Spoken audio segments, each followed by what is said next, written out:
Assalamualaikum warahmatullahi wabarakatuh. Halo, selamat pagi moms and dads. Apa kabarnya? Mudah-mudahan semua dalam keadaan baik dan sehat ya, dimanapun kita berada.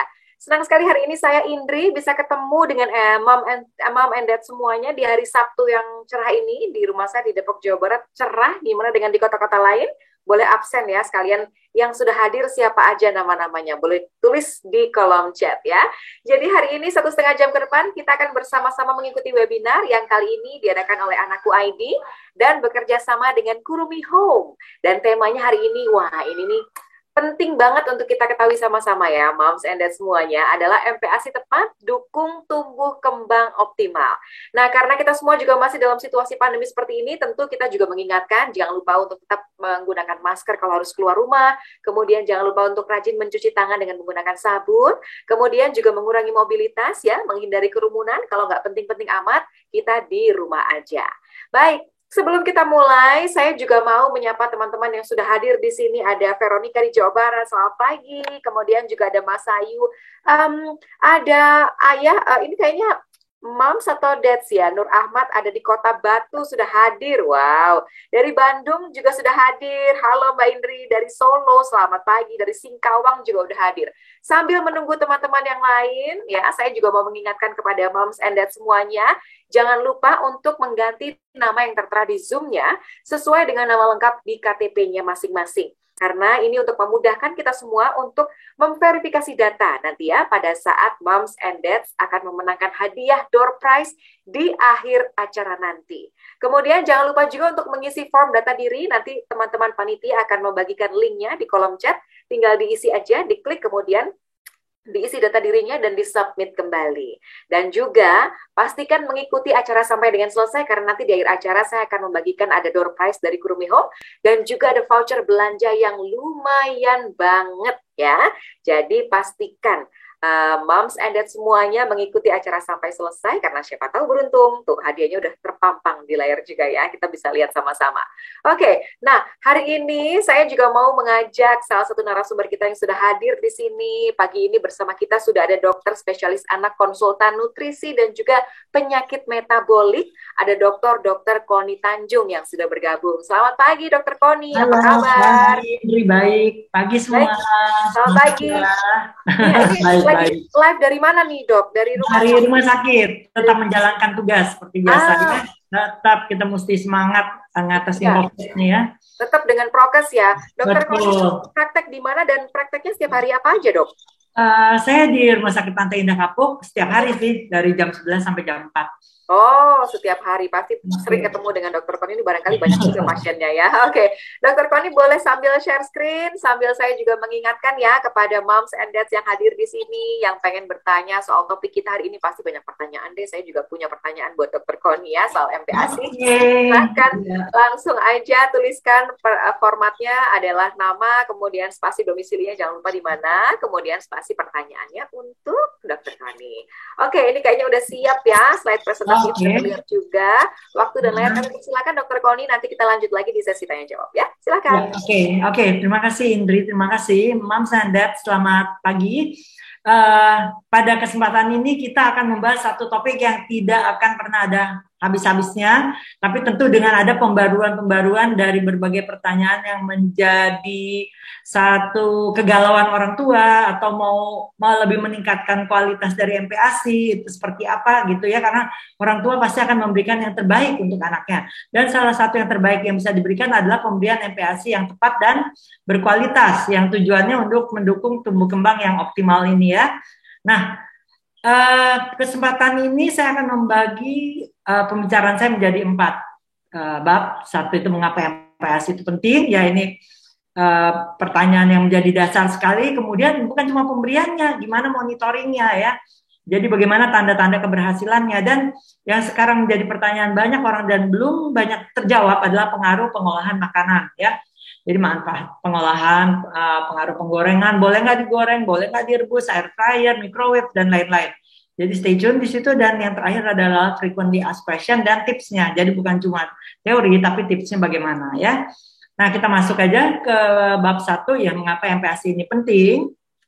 Jadi kalau kita tahu nutrisi di awal kehidupan, khususnya di 1000 hari pertama kehidupan, yaitu mulai dari dalam kandungan. Jadi jangan waktu anak udah lahir ya, dari dalam kandungan sampai anak berusia 2 tahun itu penting sekali karena di jangka pendeknya untuk perkembangan dari otak. Ya, perkembangan otak itu perlu nutrisi yang tepat, yang di jangka panjangnya akan memengaruhi kognitif dan performa edukasinya. Selain itu mempengaruhi juga pertumbuhan dan bukan cuma pertumbuhan tapi ototnya. Jadi bukan pertumbuhan lemaknya ya. Jadi otot dan komposisi tubuh yang ini berguna untuk nanti kapasitas untuk bekerja dan imunitas. Nah, imunitas juga kan pada banyak yang mau nanya ya, lebih zaman sekarang. Selain itu, karbohidrat, protein, lemak, vitamin, dan mineral ini ternyata berpengaruh untuk program metabolik, khususnya untuk glukosa, ya, glukosa nanti yang berhubungan dengan penyakit diabetes dan lain-lain, kemudian lipid, ya, lipid nanti berhubungan dengan apa? Penyakit jantung, hipertensi, kanker, stroke, penuaan, kemudian protein juga penting nih ya. Kemudian ada hormon, reseptor, dan gen. Semua nutrien ini memengaruhi kondisi badan kita dan bisa kalau kita jaga dengan baik bisa mengurangi insiden dari penyakit-penyakit degeneratif seperti itu ya. Kemudian kenapa sih perlu MPASI? Apa tidak cukup dengan ASI saja? Nah, kalau kita lihat nih di halaman satunya ini kita lihat sampai usia 5 bulan kebutuhan energi anak terpenuhi dari ASI ya. Tapi di usia 6 sampai 8 bulan udah ada yang kuning tuh. Itu energi dari ASI yang tidak bisa terpenuhi lagi karena pertumbuhan dari anak yang pesat ya. Jadi sekitar 200 kalori dibutuhkan tambahan dari MPASI. Semakin besar usia seorang anak, semakin tinggi kebutuhan kalorinya ya. Jadi kalau usia 9 sampai 11 itu sekitar 300 kalori, di atas tahun tuh tambahan dari MPASI-nya perlu sekitar 550. Terus pertanyaannya, kapan dong kita mulai memberikan makanan itu? Oke, jadi tanda-tanda yang bisa moms lihat tuh kalau anaknya udah bisa lehernya tegak, bukan sudah bisa duduk ya, itu yang jangan salah ya. Tapi kalau didudukkan lehernya udah tegak. Coba moms and dad makan kalau lehernya begini, keselak kan yang ada ya. Kemudian anaknya selalu tertarik buat makan, lihat mami papinya makan dia bengong terus tarik-tarik makanan kayak gitu ya. Kemudian udah dikasih ASI terus masih minta makan terus ya, bahkan masih menangis, ASI udah tiap 2 jam juga tampaknya tidak mencukupi. Nah, pemberian MPASI ini ada syaratnya ya. Ini kita semua udah ingat, udah banyak ikut pelatihan MPASI ya. Jadi satu harus tepat waktu. Tepat waktu maksudnya apa? Bukan waktunya yang tepat itunya ya, tapi tepat waktu diberikan di saat ASI saja sudah tidak bisa mencukupi kebutuhan dari seorang anak ya. Kemudian ada kuat. Ada kuatnya ini bukan cuma jumlah, bukan cuma kalori, tapi perlu komposisi ya. Jadi ada kuat secara kualitas dan kuantitas. Kualitas itu jumlah, kuantitasnya komposisinya. Jadi pada prinsipnya anak-anak bayi-bayi ya sesuai dengan komposisi ASI itu tetap butuh lemak. Jangan salah ya. Dalam ASI itu lemaknya sekitar 50% ya, bahkan lebih bisa 60%. Jadi butuh lemak, kemudian protein, karbohidrat ya. Proteinnya utamakan protein hewani untuk menunjang pertumbuhan. Karena dari berbagai penelitian diketahui nih protein hewani ini akan membantu akan didapatkan asam-asam amino yang lengkap ya, akan mempengaruhi IGF-1 yang bekerja di lempeng pertumbuhan seperti itu ya. Kemudian diberikan dengan aman, jadi hati-hati tersedak, hati-hati terkena penyakit-penyakit infeksi ya. Kemudian higienis ini maksudnya mulai dari penyiapan ya, penyajian, bahkan penyimpanannya. Bagaimana nanti boleh ditanyakan di bagian tanya jawab ya kalau mau tahu lebih lanjut. Dan satu yang jangan dilupa tuh responsive feeding. Jadi pemberian MPASI ini interaksi antara anak, pemberi makanan atau caregiver, ya bukan hanya ibu ya, bisa nenek, bisa yang lain ya, dan lingkungan yang harus netral. Jadi kadang-kadang pasien datang ke saya nanya, dok berapa mililiter yang harus saya kasih? Memang ada target, tapi tidak dipaksa kalau anaknya udah geleng-geleng kepala, udah tepuk-tepuk, stop aja. Kalau Anda paksa, yang ada nanti anaknya trauma dengan makan. Pertanyaan lainnya tentang teksturnya.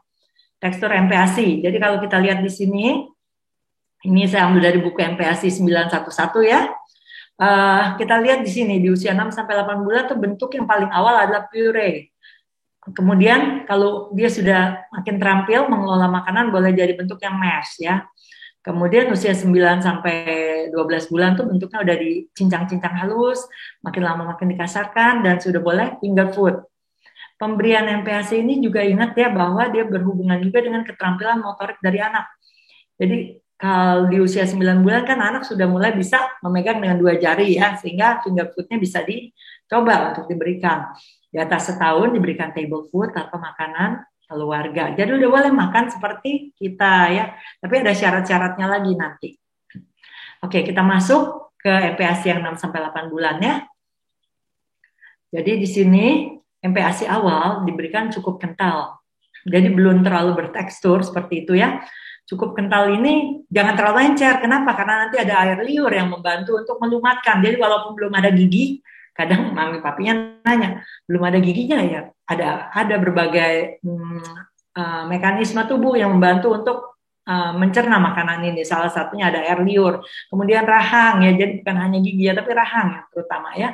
Kemudian makan utamanya diberikan awal 2 sampai 3 kali sehari ya. Nanti ditingkatkan sesuai dengan kemampuan dari si bayinya. Lihat respon bayi, selalu saya ingatkan itu. Kalau dia udah tutup mulut, udah geleng-geleng, stop aja ya. Awal mulanya 2-3 sendok makan, ya jadi sedikit saja, atau kalau sendok teh itu sekitar 6 sampai 9 sendok teh ya. Kemudian tingkatkan sampai 125 ml. Tapi ingat, itu tidak harus dihabiskan, lihat respon dari si bayi. Makanan makin lama makin dikasarkan ya. Kemudian variasi bahan makanan dari awal.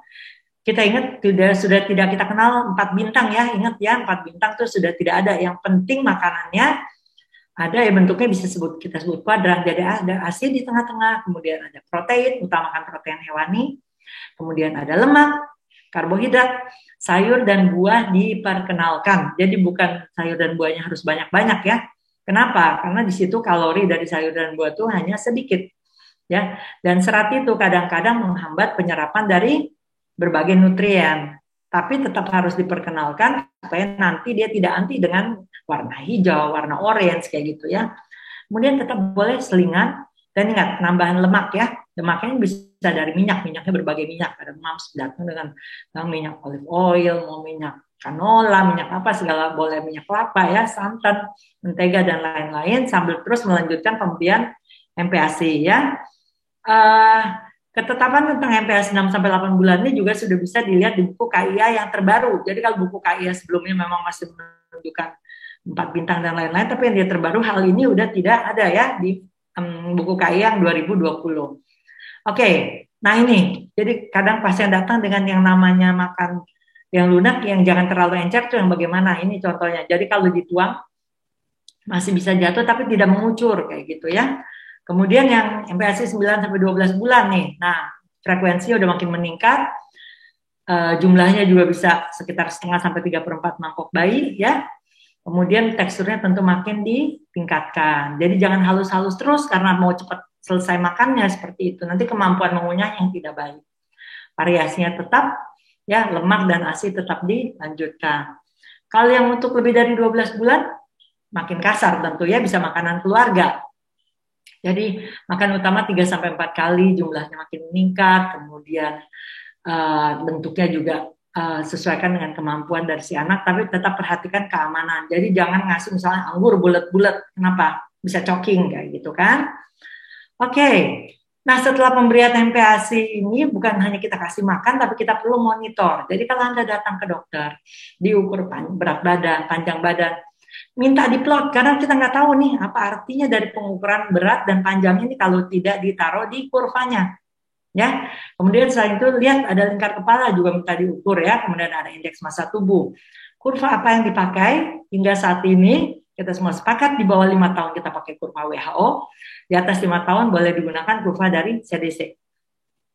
Coba Anda lihat di gambar yang sebelah ya. Jadi kalau pertumbuhannya seperti yang di atas itu, yang A ya, itu kecenderungan pertumbuhan atau tren dari growth-nya itu baik. Tapi kalau dia menjauhi garis pertumbuhannya ini hati-hati. Ini yang namanya growth altering. Jadi kalau berapa kali pengukuran penambahan berat badan tidak cukup, nah ini perlu ditangani segera. Ini kalau pakai berbagai parameter pengukuran ya, jadi Anda bisa pakai kurva Primaku, kemudian bisa dari WHO Antro seperti yang ada di gambar ini ya, kemudian bisa juga dari Peditols, itu semua dari WHO punya kurva pertumbuhannya. Nah, lihat dari berat badan menurut umur. Jadi kalau lihat di sini beratnya dari yang merah ke yang hitam, wah ini udah nggak bagus, merah aja udah nggak bagus ya, ditambah ke hitam itu sudah tidak bagus. Kemudian panjang badannya juga lihat, tadinya di hijau kemudian ke merah, di bawah garis merah atau di bawah -2 ini menandakan perawakan pendek, jadi mesti ditangani segera ya. Kalau status gizi kita lihat dari berat badan menurut panjang badannya. Jadi kalau di bawah garis merah tuh itu udah gizi kurang, di bawah garis hitam tuh gizi buruk ya. Di antara garis yang hijau sampai di atas yang merah itu masih gizi baik ya. Oke, kalau ini adalah indeks massa tubuh.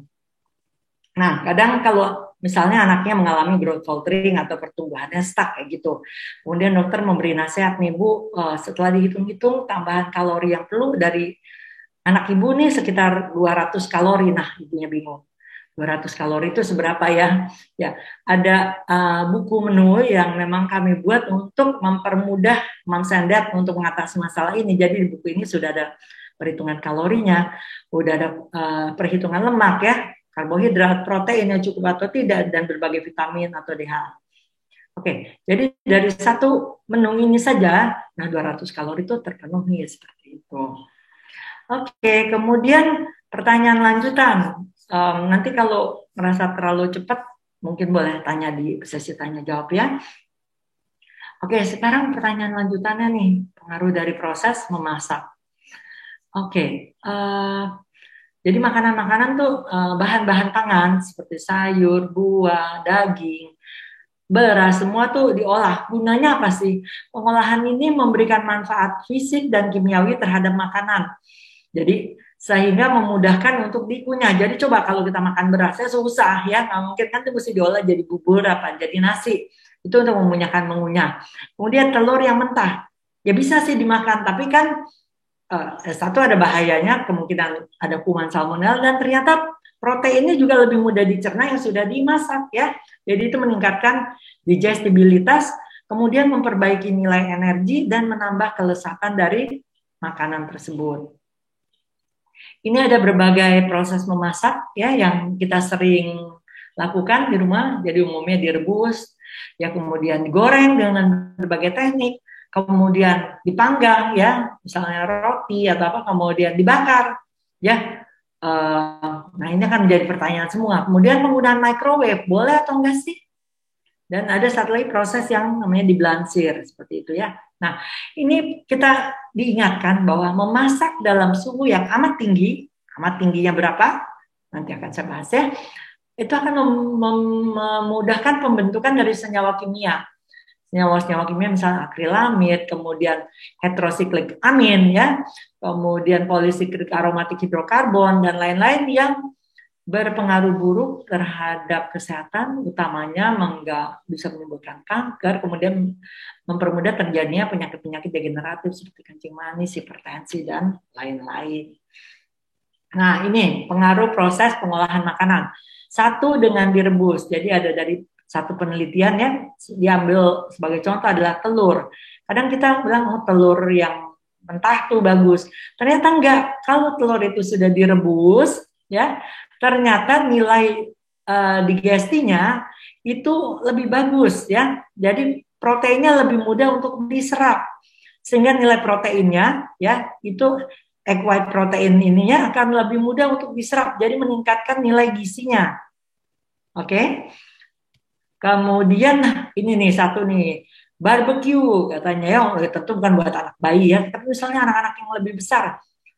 Boleh nggak sih, terutama kita deh orang tua. Nah, makanan yang dibakar ini kan apinya juga api yang membara seperti itu ya, ada asapnya, itu memang enak sih ya, tapi daging di api yang menyala dengan permukaan suhu yang panas, yang amat tinggi, yang lebih dari sekitar 150 derajat, itu ternyata memudahkan pembentukan dari heterocyclic amines, atau kita singkat dengan HCA ya, dan PAH, polycyclic aromatic hydrocarbon, yang sifatnya mutagenik. Mutagenik maksudnya yang bisa menjadi mutasi yang bisa memudahkan terjadinya penyakit-penyakit tadi itu ya, kanker dan penyakit-penyakit degeneratif ya. Pembentukan ini terjadi bila asam amino yang didapat dari protein daging itu ya, atau gula dan kreatinnya bereaksi pada suhu tinggi, sedangkan yang pH ini terbentuk bila lemak dan air daging ya yang menetes pada saat dibakar itu terpapar langsung dengan api. Jadi misalnya tetesan daging terus apinya kan nyala lagi, nyala lagi. Nah ini ternyata berbahaya nih, memudahkan terjadinya PAH dan HCA ya. Faktor apa yang mempengaruhi tergantung dari tipe dagingnya, misalnya terlalu lemaknya banyak juga itu bisa. Kemudian memasak, jadi memasak dalam suhu yang amat tinggi dan waktu yang lebih lama itu lebih berbahaya. Kemudian tergantung juga dari kematangan, maksudnya kalau daging-daging yang di babi itu kan ada yang well done, ada yang setengah jadi kayak gitu ya. Nah ini ada datanya nih ya. Jadi pada hewan yang HCA dan PAH yang tadi saya sebutkan dalam konsentrasi tinggi ini ternyata memang bersifat mutagenik. Tapi kalau dikonversi ke manusia itu dari si hewan ternyata ribuan kali dosisnya, seperti itu yang bersifat mutagenik. Nah pada populasi memang belum didapat hubungan yang definitif karena bukan karena tidak bahaya ya, tapi karena level paparannya sulit ditentukan. Jadi berapa paparan PAH dan HCA yang bisa bersifat mutagenik seperti gitu. Jadi untuk amannya ada tipsnya ya, hindari paparan langsung. Jadi kadang dagingnya dibungkus pakai aluminium foil misalnya, kemudian manggangnya jangan terlalu lama ya. Bisa juga menggunakan microwave atau oven. Jadi oven nggak jelek ya. Kenapa? Untuk dia dimasak dulu, dikelola setengahnya mungkin seperti itu sehingga dia dibakarnya tidak terlalu lama ya. Kemudian dagingnya mesti sering dibolak-balik.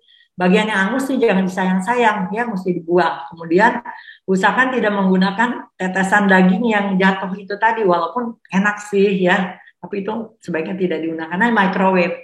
Dulu ada isunya microwave menimbulkan radiasi, seperti ternyata itu tidak membahayakan ya. Itu memudahkan kita untuk memasak. Jadi waktu memasak lebih singkat, ya. Kemudian mengurangi paparan panas sehingga lebih dapat mempertahankan nutrien, misalnya aktivitas antioksidan. Kemudian memang vitamin C akan berkurang ya 20-30%, tapi tetap akan ada di makanan tersebut. Nah, sekarang saya akan membahas satu contoh pengolahan makanan terhadap satu bahan makanan. Karena kita di negara kepulauan, kita ini kaya akan ikan, dan ternyata dari penelitian ikan memang merupakan salah satu protein yang baik ya. Jadi kita ambil contoh saja ikan nih, ikan trout ya, di Indonesia ini banyak nih ikannya. Bahasa Indonesia saya nggak tahu, saya sebutnya sih selalu ikan trout ya, trout pelangi seperti itu.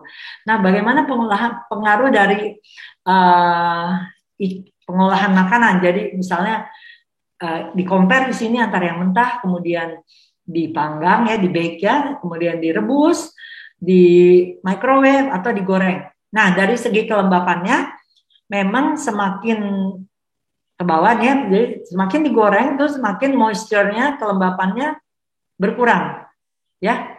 Tapi di satu sisi proteinnya lebih meningkat. Anda lihat ya, jadi yang di fried itu proteinnya lebih tinggi dibandingkan dengan yang raw.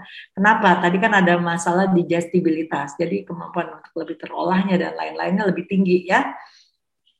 Untuk lemaknya juga kalau digoreng lebih meningkat ya pasti, karena kan pada saat digoreng dari si ikan itu airnya keluar yang masuk lemak, jadi lemaknya meningkat. Tapi apakah lemaknya lemak baik atau lemak buruk, lemak jahat ya, itu akan kita lihat di yang berikutnya ya. Oke, di sini kita lihat nih komposisi. Jadi lemak tuh terdiri dari lemak jenuh yang tidak ada rantai gandanya, yang kalau istilah kimianya pakai nol di belakangnya. Kemudian kalau yang MUFA mono itu 1 ya, jadi misalnya C16.1. Kalau PUFA tuh lebih dari lebih dari 2 sih ya. Oke. Sekarang kita lihat di sini yang kita compare antara yang mentah, kemudian yang bake, di boil, microwave, dan fried ya. Kalau kita lihat saturated fat-nya di situ, yang secara umum tidak terlalu berpengaruh ya, tapi kita lihat kalau dia di boil atau dikukus seperti itu ya, saturated fat-nya malah akan berkurang. Jadi ya kalau mau lihat asam lemak jenuhnya dia berkurang dengan perebusan ya. Jadi ikan yang direbus apa yang dikukus seperti itu ya. Kemudian untuk saturated fat yang lain-lain tidak terlalu berpengaruh. Bagaimana untuk yang kita suka, yang kita kenal sekarang DHA-nya, yang omega 3-nya ya, kita lihat di sini. Kita lihat secara umum jumlah DHA yang di raw itu kan 2,52 ya. Dengan di goreng, ternyata DHA-nya, bukan cuma DHA ya, omega 3-nya itu akan berkurang. Sedangkan microwave atau yang lainnya memang memengaruhi mengurangi omega 3 tapi tidak terlalu bermakna seperti itu ya. Sedangkan omega 6-nya juga nih di sini. Kalau kita lihat jumlah omega 6 terutama dari asam arachidonat ya, di situ yang omega 6 yang berperan sebagai proinflamasi. Pada yang raw itu 0,18 ya. Kemudian dengan proses pengolahan dia akan meningkat tapi tidak terlalu berbeda bermakna ya. Lebih terlihat perbedaannya pada yang omega 3. Kemudian ada namanya indeks kualitas makanan ya. Jadi di sini kita lihat kualitasnya terutama dari rasio dari omega 3 dan omega 6. Ternyata di situ dia paling terpengaruh itu yang di fried, indeks omega 3 omega 6-nya tuh agak meningkat ya seperti itu. Kemudian tapi yang ada indeks lain yang mempengaruhi atherogenic index dan thrombogenetic index ini ternyata dengan yang di fried malah berkurang. Sebenarnya dua indeks ini yang dihubungkan dengan kemungkinan terjadinya penyakit jantung koroner. Mengapa pada yang digoreng itu malah berkurang? Ini belum ada penjelasan pastinya, tapi dikatakan ini kan adalah perhitungan antara yang asam lemak yang saturated dibagi dengan yang MUFA plus PUFA tadi ya. Kemudian, nah ini nih mami-mami, Moms and Dad nih takut nih kalau makanannya terlalu diolah, vitamin dan mineralnya hilang kayak gitu ya. Tapi kita lihat di sini, berbagai pengolahan makanan ini memang memengaruhi komposisi, tapi kalau untuk vitamin larut air, pengolahan makanan dengan yang di boiled ini, ya kita bandingkan selalu antara yang raw dengan yang di bake, boiled, microwave, dan fried. Yang di boiled atau di bake ini memang vitamin larut airnya memang berkurang sekali karena memang dia larut di perebusan ya, atau dipanggang. Tapi dengan di microwave atau digoreng dia tidak terlalu berpengaruh untuk vitamin larut air. Sedangkan untuk vitamin larut lemak, ya tentu namanya aja larut dalam lemak ya. Misalnya vitamin A ya, nilainya berkurang nih pada yang digoreng atau yang di microwave. Dilihat kan tadi ya, kita contoh vitamin A di sini pada saat si ikannya masih mentah itu 43 nilainya, waktu digoreng turun jadi 24. Sedangkan perebusan atau dipanggang, di bake itu bukan dipanggang dengan api ya, tapi di oven ya, itu tidak terlalu berpengaruh. Begitu juga dengan vitamin D-nya, ya sama. Jadi itu vitamin larut lemak. Nah, kemudian pertanyaan lanjutan nih, apa memang memasak dengan menggoreng dengan minyak sayur tuh meningkatkan resiko penyakit kronis? Nah, ini ada review sistematiknya yang mengatakan bahwa hasil dari berbagai penelitian dikumpulkan kemudian dinilai kembali seperti itu ya. Dia menyimpulkan bahwa pada review sistematik ini tidak terbukti nyata ada hubungannya antara yang makanan yang digoreng itu dengan penyakit kronis ya. Dan yang lebih terlihat mengurangi resiko penyakit jantung koroner ini adalah bila digoreng dengan minyak virgin oil seperti itu ya. Oke, kemudian jadi kesimpulannya apa dong? Ini teorinya banyak banget sih. Nah, ini ada tipsnya aja. Untuk mengurangi hilangnya nutrien saat memasak, gunakan air sesedikit mungkin saat merebus supaya tidak terlalu banyak vitamin larut lemak yang terlarut ya. Kemudian cairan yang tersisa dari masak sayur ini boleh dipergunakan lagi, mau buat itu kan masih mengandung vitamin, mineral seperti itu ya. Kemudian kalau ada lemak atau sedikit tetesan daging yang ada di panci, bukan yang di api yang membara ya, itu boleh dipakai buat jadi kayak kaldunya. Kemudian memotong sayur dan daging ini kalau bisa hanya setelah memasak untuk mengurangi paparan panas dan air dan meningkatkan densitas nutriennya. Kalau kita membuat sayur kemudian akan kita simpan di kulkas, itu usahakan dalam 1-2 hari aja nyimpennya karena vitamin C bisa berkurang. Ya. Kemudian usahakan memasak sesingkat mungkin untuk mengurangi paparan dari panas. Ya. Kemudian penting untuk memilih metode memasak yang tepat. Jadi kayak yang ikan tadi kan sudah saya jelaskan ya. Tapi ingat nggak ada yang sempurna. Jadi ada satu yang menambah nilai vitamin, yang satu mengurangi. Kemudian yang satu menambah protein, tapi mengurangi asam lemak esensial. Jadi tentu tidak ada cara memasak yang sempurna untuk mempertahankan seluruh nutrien. Oke, kemudian kita masuk di bab yang terakhir nih. Ini yang jadi pertanyaan ibu-ibu, frequently asked question. Nah, langsung saya kasih strateginya aja, ya. Kadang ibu-ibu dan ayahnya datang, dia nggak mau makan dok, saya kasih ini yang baru nggak mau, dia mingkem segala macam. Saya bilang jangan menyerah. Untuk seorang anak bisa menerima satu jenis makanan baru, dia perlu paparan 10 sampai 15 kali, bahkan dari penelitian yang lain katakan sampai 20 kali. Ya. Kemudian anak ini selalu adalah peniru, pencontoh yang baik. Jadi orang tuanya harus kasih contoh yang baik dulu, seperti itu ya. Jadi jangan harapin anaknya mau makan, misalnya mau makan sayur ya. Kalau orang tuanya sendiri ya nggak mau makan sayur, seperti itu. Kemudian lingkungan harus netral. Jangan ada gawai ya, kemudian jangan sampai musiknya terlalu heboh kayak gitu. Jadi matikan TV komputer saat jam makanan berlangsung. Kemudian pemberian jus buah itu dibatasi. Kenapa?